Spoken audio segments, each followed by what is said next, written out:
Hi, welcome back to the channel. I'm Michelle, and today I'm going to be showing you how I use Core Knowledge Preschool in my homeschool. So if you're new here, I have three kiddos. I have an 11-year-old in 6th grade, a 7-year-old doing 2nd, 3rd grade work, and my 4.5-year-old is doing preschool. So we have been using Core Knowledge the last 4 years in a variety of subjects. We've done pretty much all of them. We've done science every single year. We've done language arts in multiple grade levels. We've done history. We've done geography. I've done a little bit of their math as well. So I feel like I'm pretty knowledgeable when it comes to core knowledge. But I wanted to show you guys how I particularly use core knowledge in a homeschool setting.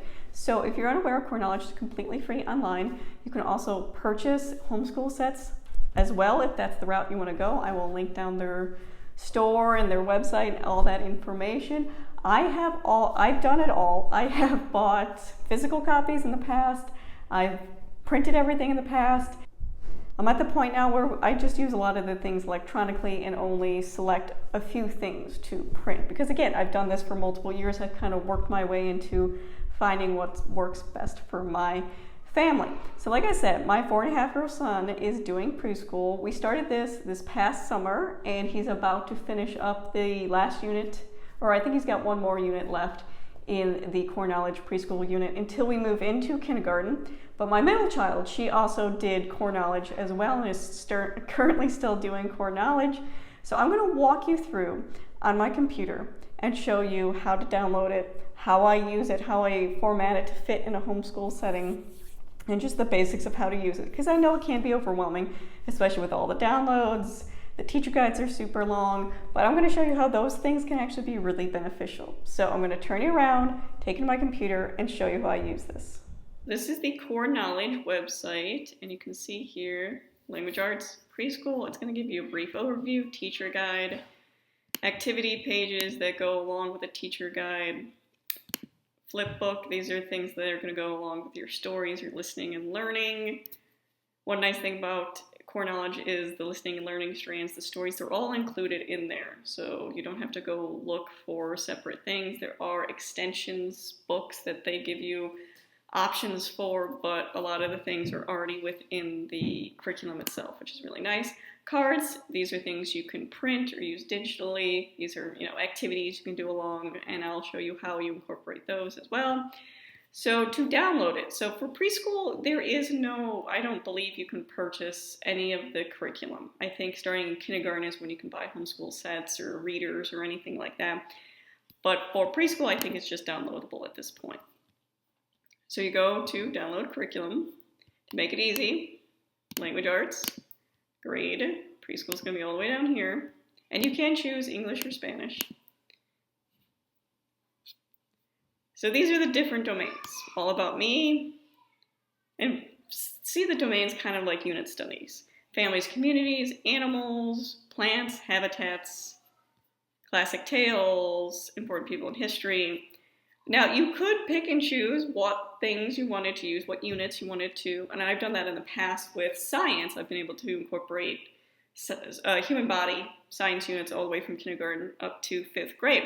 But for preschool, it does build upon itself in each unit. And some of the things you're doing in previous units, certain cards you're using, will be used later as well. So it is easier to transition from one to the other if you've done a previous domain, but you can absolutely still pick and choose what you want. So I'm going to show you the first one because I think that really does help you understand the main components of it, because a lot of things are introduced in this one. So with each unit, you're going to get a teacher guide. Obviously, that's going to give you all your information you need how to teach it. You're going to get activity pages. These are going to be the things I choose to print out to kind of reinforce the skills they're learning in the core knowledge units. The flip book, now these are, again, the stories, the images that go with the listening and learning read alouds that you will be doing. Image cards are used to reinforce what they're learning. Transition cards. Now, transition cards is not something I really used when I used the preschool unit. And that's because a lot of them are used for more a public school setting. So think like learning centers, which you can absolutely do in your homeschool. But my 4.5-year-old is my 3rd child. I don't necessarily have the time to set up specific learning centers every day. That's just not time it's a time constraint on my part. So those there I'm going to show you. I choose certain things to do in these units. I don't use every single thing that Core Knowledge has to offer. So I'm going to show you the teacher guide first because I think that really does help. So here is the teacher guide. Now this can be overwhelming. I know this can be overwhelming. It's 310 pages. A lot of this, you don't have to know everything to do it. The first chunk of it is really aimed at a public school setting. This is, Common Core alignment. It's showing you what skills are being taught, which is great to know as a homeschooler, but also you don't need to be so focused on that area. It's going to give you an introduction about what you're going to be covering. It's going to give you a calendar if you choose to use it. All the Core Knowledge units I've used have offered a calendar or how to go about it, which I also find really helpful. In the beginning I would write my own calendars because they do give you in the other units a blank sheet to write kind of your teacher notes on, but I've gotten to the point now where I just do the pre-assigned of what they've already come up with scheduling. It just makes life easier for me. It tells you about the different components you're going to use. It gives you a key. Again, I don't do a lot of the whole group, or I don't do a lot of these small group activities. Anything that's, taking attendance, things like that, I'm not going to do in a homeschool setting. But the great thing about Core Knowledge is you can take what you want from it because it's completely free. You're not spending any money on it, and incorporate it into your homeschool. And if you want, it can absolutely be a full preschool program without adding any extras. So these are going over, again, like I said, learning centers. This is not something I personally did in our homeschool.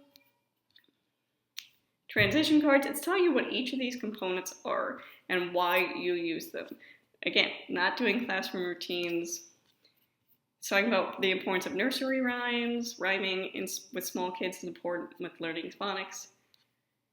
Skills instruction. So again, this is just giving you an overview of what you're going to be covering, which is really important information, but don't feel like you have to get bogged down and read 300 pages of it. And I'll tell you one thing, once you've gone through one Core Knowledge unit or several, it becomes significantly easier to navigate the other units. A lot of the units are structured very similar, which is helpful for you as the teacher navigating it. So again, this is just introduction information. The vocabulary you're going to be covering. Extension activities, take-home material. Again, you don't have to be sending take-home material because you're a homeschool. Pausing points. So I really do like the pausing points they do in all the Core Knowledge units. They have usually 2. I know most of the units have 2 pausing points and a domain review. And those are just reinforcing the information they've learned, and they usually have projects and fun things to do at this stage. It does talk about assessments, which I will go into as well. It does give you some preparation. Again, I didn't make an attendance board. I didn't make learning centers.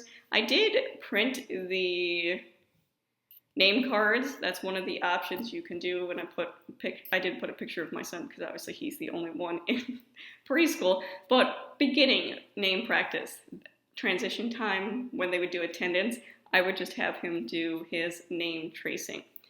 And again, I did not use this specific schedule. Obviously, we have a different schedule as homeschoolers, but I do find having a visual schedule, especially at this age, is really helpful. And I'll link up above my schedule for this year so you can kind of see how I lay everything out.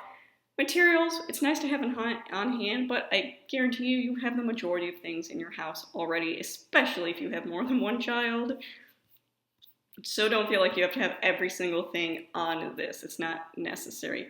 I do like the trade books. All the units I've used for Core Knowledge, they offer trade books with each unit to, books, resources, additional information, which is helpful. Because some of the units I have found, the books that they incorporate aren't necessarily at my library or they're older. So one thing I will do is I will research those specific books as a YouTube read aloud, and that has saved some money. I'm not buying all these books, and it's easy to swap out certain books too. So for example, if we're talking about habitats, I have plenty of books on my bookshelf about, animal homes, specific animals. I don't necessarily need each specific book. You can absolutely swap them out. And it does have some clips different resources you can use. So going through and figuring out what you want to use, you do not have to use every single component of core knowledge.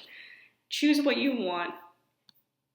So here we're going into learning centers. Again, I didn't do learning centers, but you can do like a doctor's office. I think one of them is a library. You're specifically doing a doctor's office in this one because you're learning all about yourself, and one of those is bodies parts. So I can see why the learning center would be a doctor's office. And these are the transition cards. Again, didn't really use these. You absolutely can. There are within the downloads things you can use, activities you can do, and it tells you when to use them. So, for example, the transition cards, I will show you those here.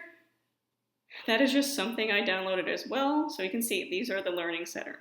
You can make a little doctor's office room. You can have all these things on there. You can make, play-based learning there. This is where you could put your student's name to practice handwriting. Some of the transitional cards are just basic flashcards that you will be using throughout the unit, or you could just use whatever flashcards. We personally have sandpaper letter tiles. That's what I used. I didn't print out any of those, but they do have different, as you can see, transition cards that go throughout this unit. So back to the teacher guide. And that's just what those are telling you. So they could name a body part, different activities you can do with those transition cards.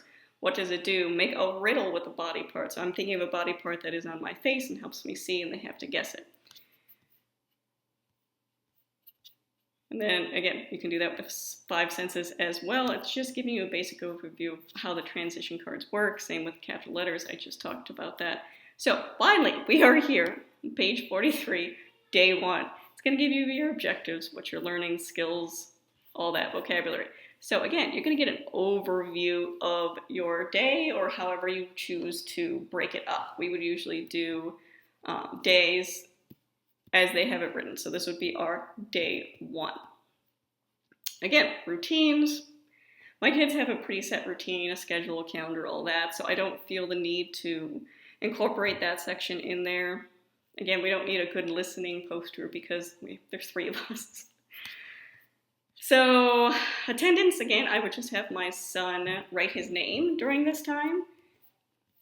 Nursery rhymes, I think, are really helpful. So for this one, you're going through head, shoulders, knees, and toes, and you will get that in your activity pages. Again, I would have these up on my computer, or I would print them for my son to see, because I do think it is helpful. And also, I found when you get later on, there are some nursery rhymes I don't remember the words to, so it is nice. But that is provided for you in the activity pages. So you can choose to just have it on a computer. You can choose to print it. It's completely up to you. So you're going to start with your nursery rhyme. The things in blue are the things that you would say to your student, which is helpful at this age, especially if you've never taught younger kids.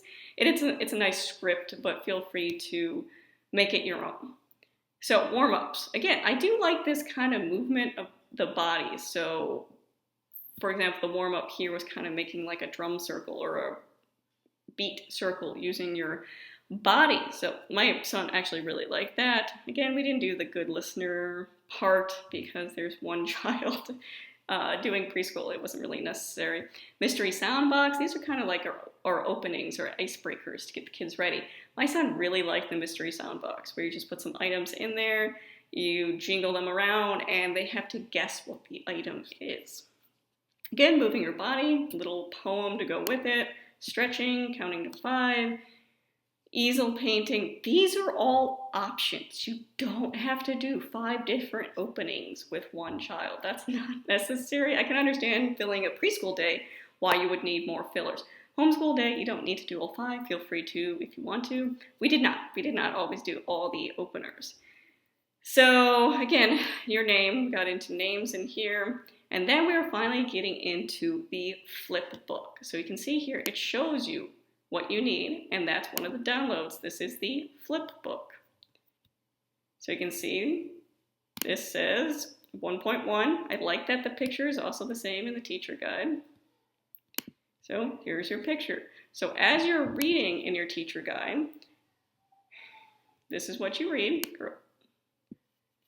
And then there's some additional stuff you can add in, questions to ask to really get them thinking. I'll have to say, I really actually like this. When we first started, I'd be asking these questions, what makes you special? And my 4-year-old would be like, I don't know. And he wasn't very prompt to answering questions.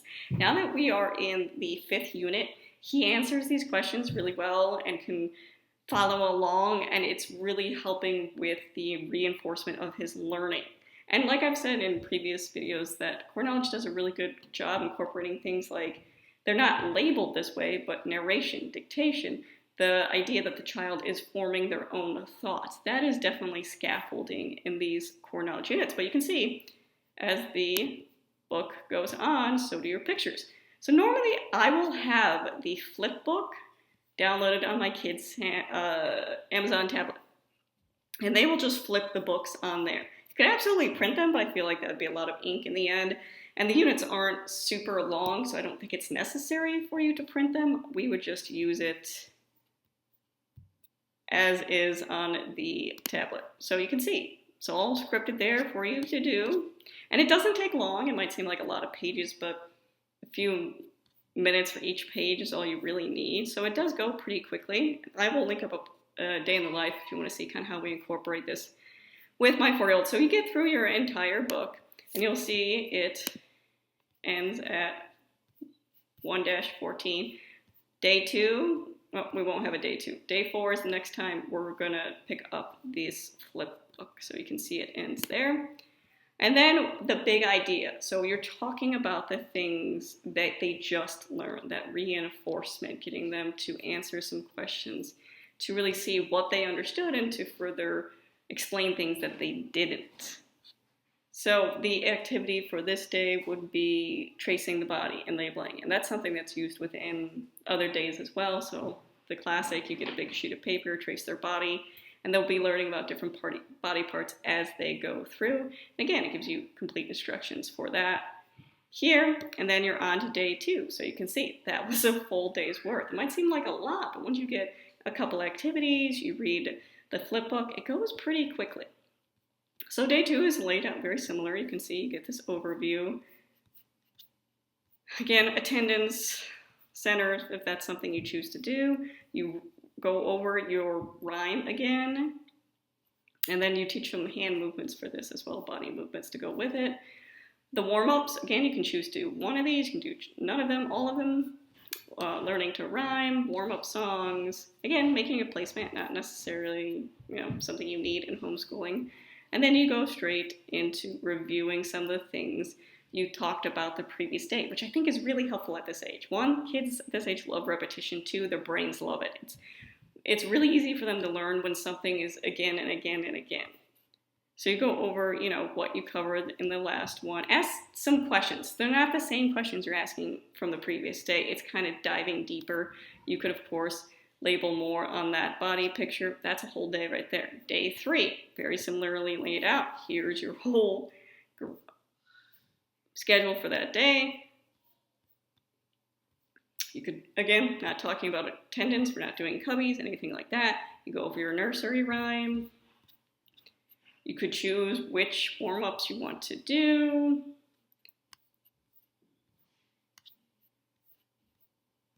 And then you can see we're getting into introducing a read aloud. So shades of people. So I could not find the read aloud, and there's a list that shows you what the read aloud books are for each unit. If I could not find it, I just YouTubed it, read aloud, and I found every single one that way. It was completely fine, no issues. You could pick up the books if you wanted to, but really the units are quick. I don't think you need every single book. And then I did. This got into skin color, which was a really good conversation, I think, to have. So you can see image cards. So I would go back to image cards, and it'll tell me. So we're talking about different shades of skin color. So all the things you need are incorporated in there. Again, you can choose to print the activity pages as I do. And then I did want to show throughout it, it does have opportunities for review. So pausing points. Now these are really fun just to reinforce what they're doing, do some different activities. So it shows you different things you could be doing during this time to kind of review what they've learned. So have them recite one of the nursery rhymes you've been looking at. Have them go over body parts identification. And it does give you this chart here, which it will give you a blank one, I believe. But these are the things you're looking for if they can do it, which I found helpful with my 4-year-old. So printing their letters, hand motor, fine motor skills, picking up pom-poms with tweezers, the classic preschool stuff. And then it does give you some books. Normally during this pausing point, we would read 1 or 2 additional books that went with each of the units. Different activities or crafting art projects you can do, shades of handprints. My son did really like doing that one and kind of figuring out, combining different paints, trying to get close to his skin color. But you can see it does give you different activities, and then you'll continue on. And the pausing point we'd probably cover we would do 2 days. We'd do a couple activities each day, but that's just how we did. And then the next day we would go into day 9. So that's an example of a pausing point. I did want to show you the end of the unit as well. So this is the other pausing point. Again, same layout. You're going to be looking at the skills they've learned. So again, it lays out what they have covered so far, which again, tracking progress I think is helpful, especially at this age, because it helps you kind of figure out where they're at. And it can be hard with the younger ones to figure out where they're at, so having those pauses in to kind of evaluate how they're doing, if they need help in certain areas, whether they're ready to move on to the next section. So again, activities, it gives you different ideas of what you can do, lining things up, dressing for the weather. Now this is the domain assessment. So this is after you've finished everything in the unit. This is to kind of review and assess what they've learned. And again, you could do work samples, things like that, if you choose to do or have to do in your homeschool. So you're looking at, can they recognize their name? Can they recognize certain letters? Can they point to the body parts when you say them? So this is something I did with my son for an assessment. And it does give you the record form here to kind of check it off. And it does give you different areas. Are they not yet there, progressing, ready? So that gives you an example of how to use the domain, and that's everything. Again, the only thing I would print was these activity pages. Everything else was digital for us. So that is how I use the Core Knowledge Preschool unit in my homeschool and how I adapt it. And like I said in the video, I put the teacher guide on my Samsung tablet, and I have all my Core Knowledge teacher guides on this at this point. It's just easy to read along with it. I put all the flip books and image cards on my kids' Amazon Fire tablet, and the only thing I print is the activity pages. So for example, these are some of the ones I've printed for my son that he's done. So kind of you can see we're towards the end now, where we're learning how to segment words. We're talking about phonics practice. So you can see it's kind of similar to things like Explode the Code, but everything is printed and ready to go for that. And once you have an understanding of how the unit works, you've done a couple days, it does go really easily. And again, like I said, it is definitely written for more of a public school setting, more so than the other units I've used in Core Knowledge, but that does not mean it's not adaptable to homeschooling. Again, just pick and choose what you want. Preschool doesn't have to be super structured to begin with, so don't feel like you have to check every single little thing on that box. Choose what works for your schedule, your child. It is a great resource. I have really enjoyed using Core Knowledge over the years. We continue to use it. If you have any specific questions about the preschool unit, let me know down below. Like I said, we're more than halfway done through the preschool year, and we will continue with kindergarten as the time goes on. If you have any questions, let me know. If not, thank you for watching.